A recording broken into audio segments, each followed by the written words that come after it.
Hello everyone, আসসালামু আলাইকুম। আশা করি সবাই ভালো আছেন। আল্লাহর রহমতে আমিও ভালো আছি।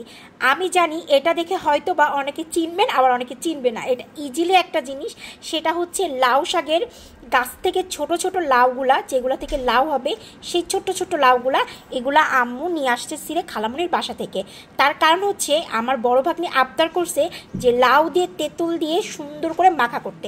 যারা গ্রামে বসবাস করেন, ছোট থেকে বড় হচ্ছেন বা বেড়াইতে যান, তারা কিন্তু ম্যাক্সিমামই এই মাখাটা করে খায়।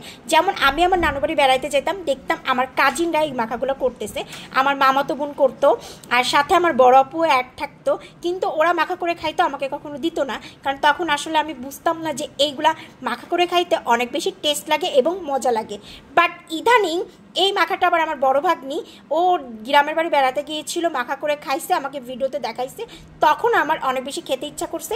এই জন্য আম্মুকে সকালবেলা বললাম, আম্মু খালামুনির বাসা থেকে এই লাউগুলা নিয়ে আসছে। এখন হচ্ছে কাটার প্রিপারেশন করব এবং ভর্তা মাখাবো। প্রথমে লাউগুলা খুব সুন্দর করে কেটে পানির ভিতরে রাখতেছি, কারণ আগে কচলায় ভালো করে ধুয়ে নিব। বিষয়টা হচ্ছে বাসার ভিতরে এখন আমার আম্মু বাবা মানে আমরা সবাই এখন না ঠিক দুপুর টাইমে কিছু না কিছু মাখা করে খাই, কারণ অতিরিক্ত গরম পড়ছে, তো কিছু না কিছু মাখা করে খেতে বেশ ভালো লাগে। আমার লাউ কুচানো কমপ্লিট হয়ে গেছে, আর ভর্তার মেন যে জিনিসগুলো লাগবে সব খুব সুন্দর করে চারিপাশ দিয়ে সাজাই নিছি। এখন মাখা করা স্টার্ট করব। প্রথমে দিব হচ্ছে তেঁতুল বেশ খানিক, তারপরে অ্যাড করব চিনি, তারপরে অ্যাড করব লেবুর পাতা কুচি ফ্লেভারের জন্য, তারপরে দিয়ে দিব হচ্ছে এই যে কাসুন্দি, যেটা দিলে মেন টেস্টটা আরো বেশি বাড়াবে। তারপরে দিব হচ্ছে দুইটা শুকনো মরিচ, আর এই মরিচে অনেক ঝাল, এই জন্য দুইটাই দিব। এখন দিব সাদা লবণ। সাদা লবণ বললাম এর জন্য কারণ হচ্ছে, তারপরে দিব ফিট লবণ, কারণ দুই রকমের লবণ দিলে টেস্টটা দ্বিগুণ বাড়ে।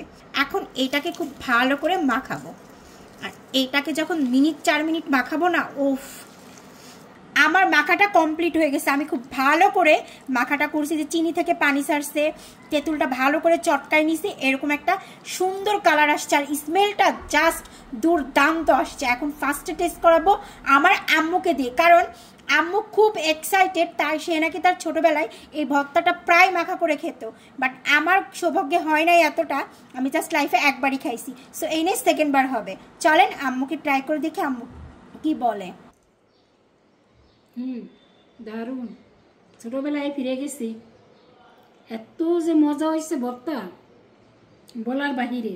তুমি তো স্কুল থেকে আসছো, স্কুল থেকে আসার পরে তোমার খুব পছন্দ হয় একটু গরমের মধ্যে টক টক ভর্তা, বাট তুমি এখন খেয়ে বলবা এটা কিসের ভর্তা, বলো। এটা কিসের ভর্তা আমি তো বুঝতে পারতেছি না। এটা কি কলার মুচি ভর্তা? আরে বোকা না, তাহলে কি? আমি তো বুঝতেই পারতেছি না। তুমি সেই সবজিটা খাও না, সেটার ভর্তা। আই মিন ছোট ছোট লাউয়ের ভর্তা। কেমন হয়েছে? অনেক মজা হয়েছে, বাট বোঝাই যাচ্ছে না এটা লাউ ভর্তা। বলো তো বাবা কিসের ভর্তা? বুঝতে পারতেছি না কিসের ভর্তা, কিন্তু ফাইন লাগতেছে, সেই মজা। আজকের ব্লগটি এই পর্যন্ত। কি, আল্লাহ হাফেজ এভরিওয়ান।